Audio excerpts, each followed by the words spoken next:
In thinking about what has made Wayne Quinton and Quinton Instrument Company successful, I'd say that there are essentially two major facets that I've gone on. The first one is how you design products.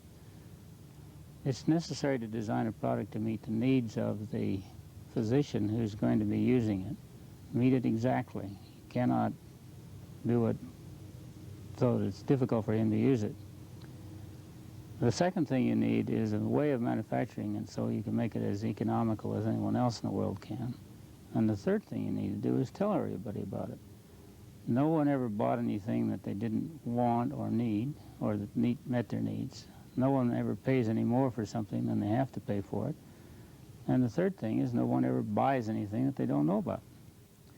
The second aspect of the thing is that I think you should never let lack of resources, experience, or ability keep you from doing something that needs to be done.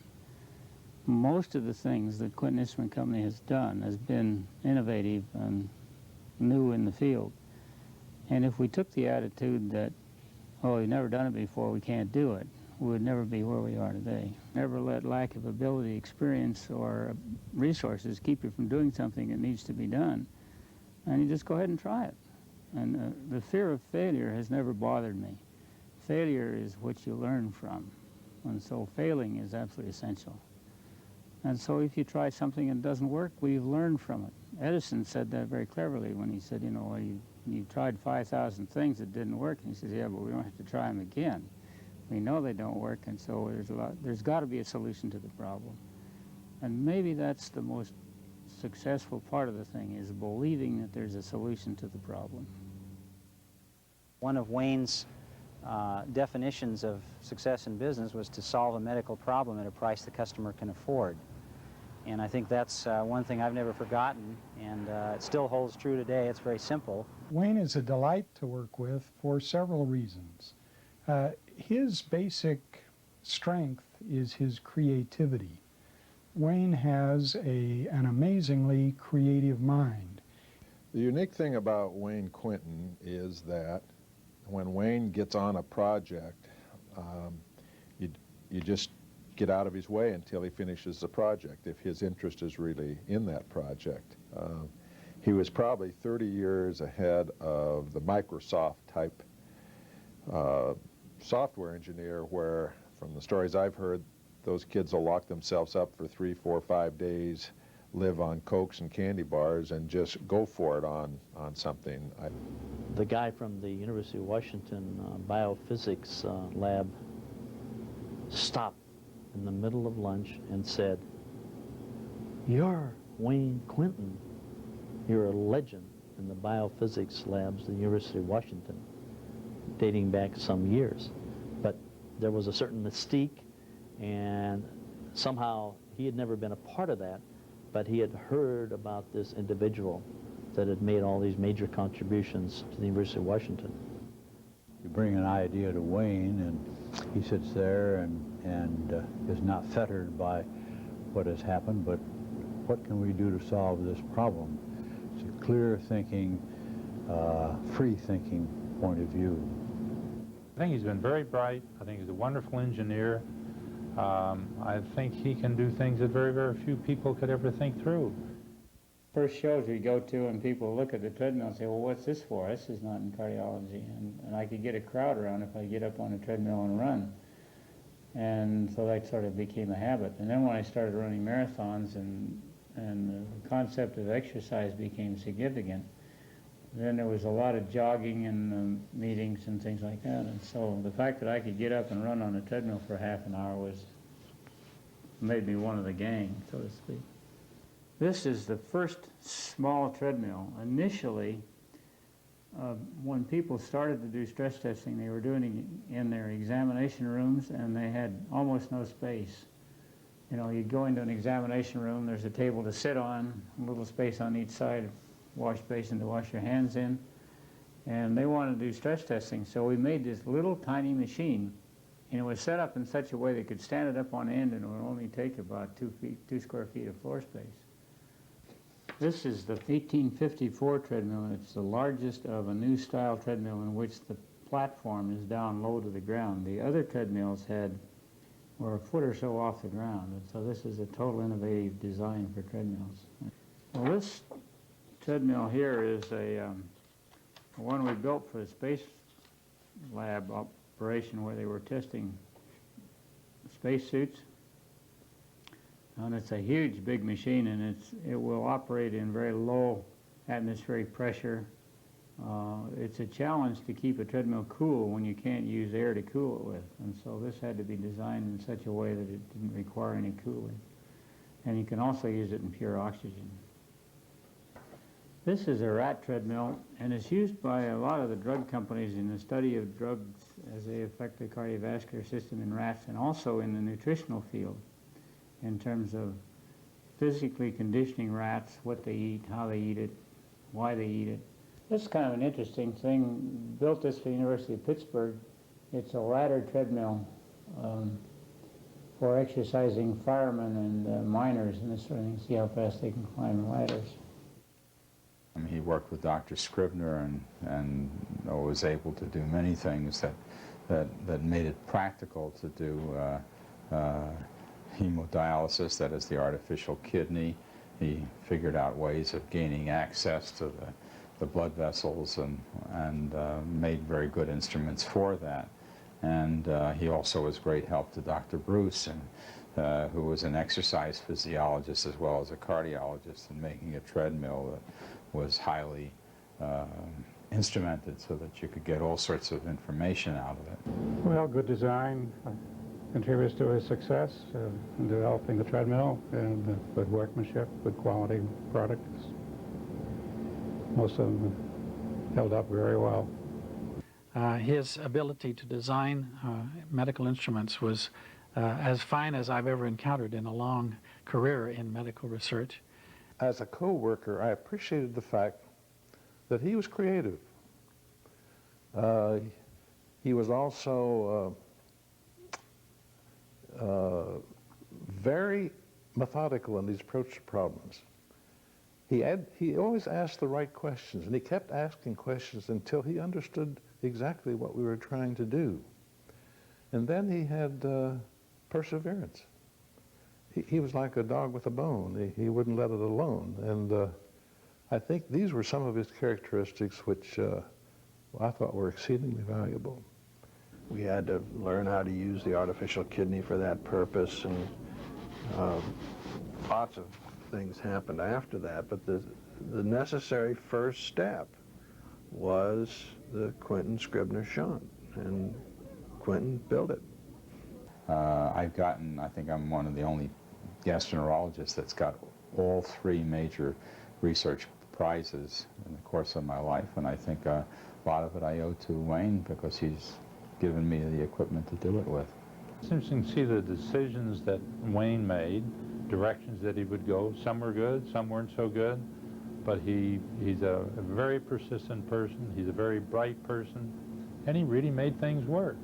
He made some very positive decisions at the right time, and it's fascinating. In fact, it's fascinating to come here today and see another Quinton facility.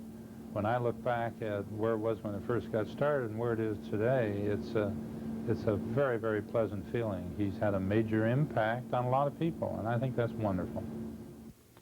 I think that there are many of us on the faculty whose research careers were highly dependent upon Wayne, for which he got not sufficient credit.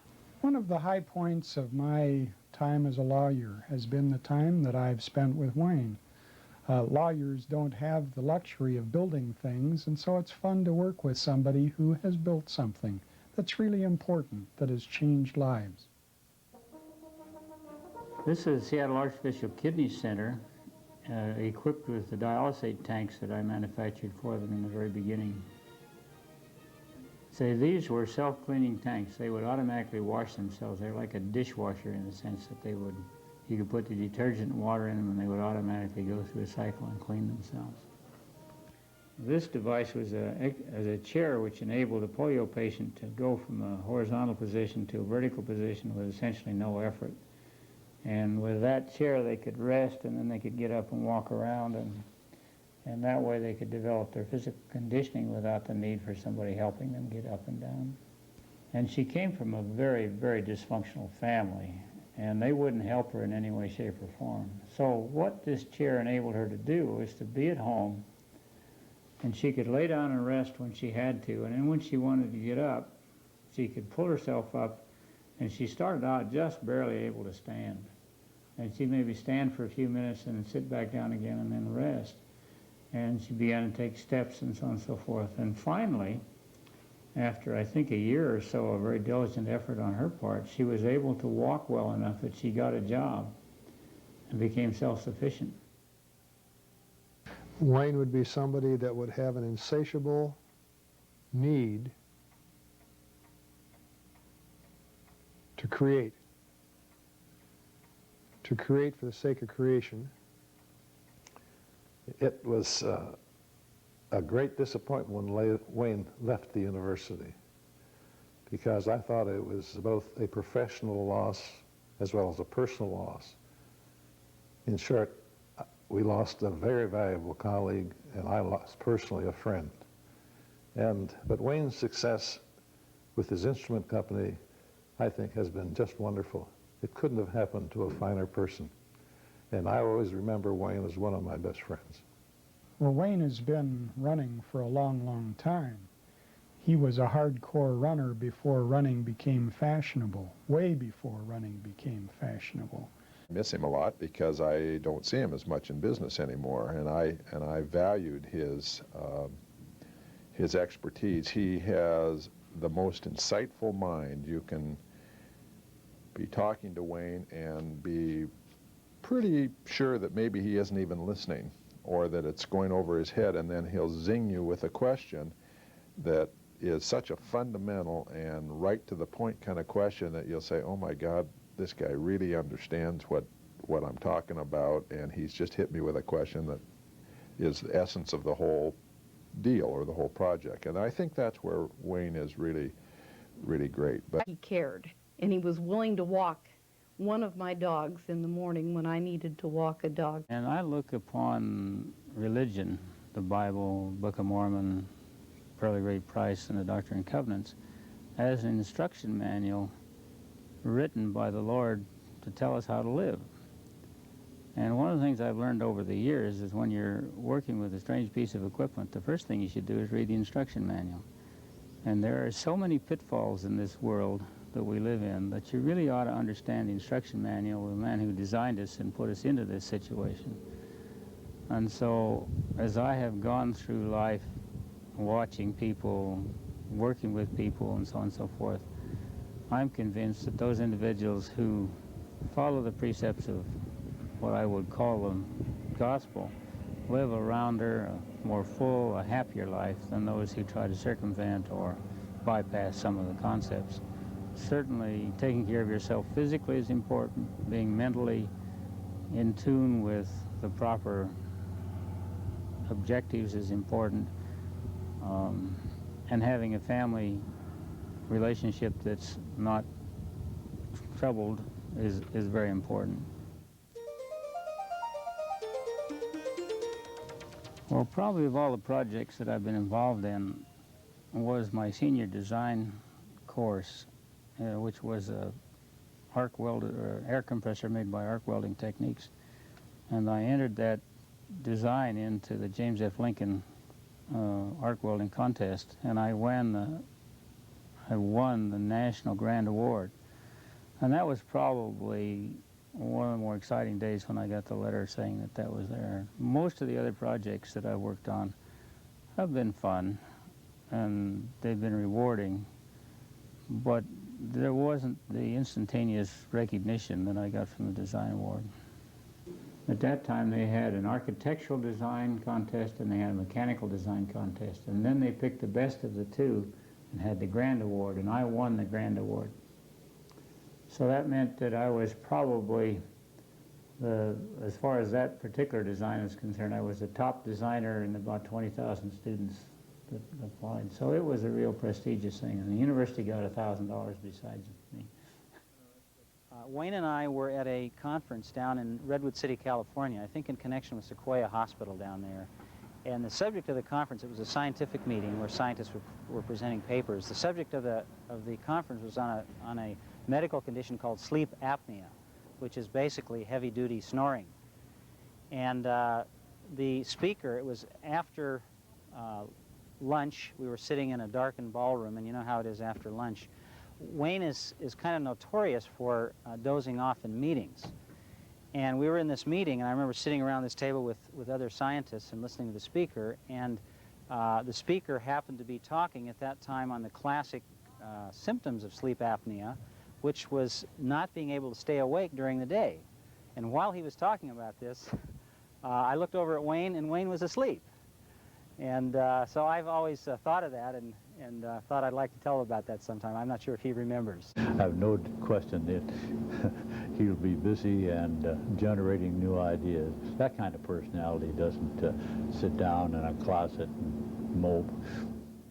It's very difficult to predict with a guy like Wayne. He is always thinking, he's always looking around for things that need to be done. I think he's going to be an interested, active, thinking person. I can't conceive of Wayne ever being retired. Now, I'm retired, and someone asks me what I'm doing, I'll say nothing. And I usually say that the trouble with doing nothing is that you never know when you're finished. Well, Wayne is not that kind of person. You can be assured that he's going to be involved.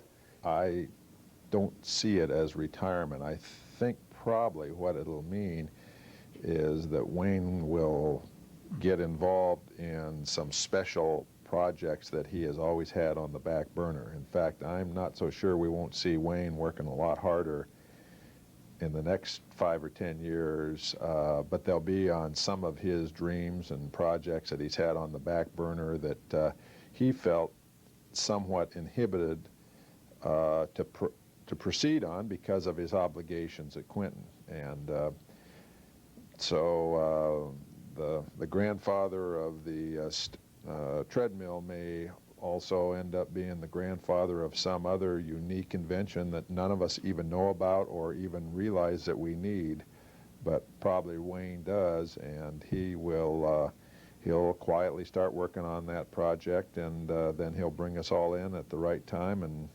we'll all sit there amazed that Wayne's done it again. So I still see some real great things coming from Wayne Quinton. I've always wanted to look forward more than I have backwards, and say, look, what I've done in the past, we've done, it's been fun, we enjoyed it, it's been profitable in most cases. But what's next? Let's look ahead rather than backwards in the situation. I've got some ideas in some different fields of products, one of them which is exercise related, and I'm going to work on that and see if I can't make a contribution in that field. I think that Jean and I are married, and we certainly want to make our marriage happy and enjoyable and dedicated to that concept. I don't believe that my productive years are over yet, and I want to make some more contributions in the thing. There's a lot of people who are eminently successful in the fields early in their life and never do anything afterwards and rest on their laurels and go to parties telling about the past. And I would like to be able to say, I'm going to continue to make contributions in fields, and I would hope to diversify those fields a little bit more than we have in the past. If you're going to open this video up, say, in 10 years, and the family's going to look at it and wonder, what's Wayne Quinton, father, grandfather, husband, really all about? I guess the thing that I would really like to say is that it's important that we try to be the best we possibly can and utilize our talents and abilities and opportunities to maybe not maximize their accomplishments, but certainly to make a very good effort at it.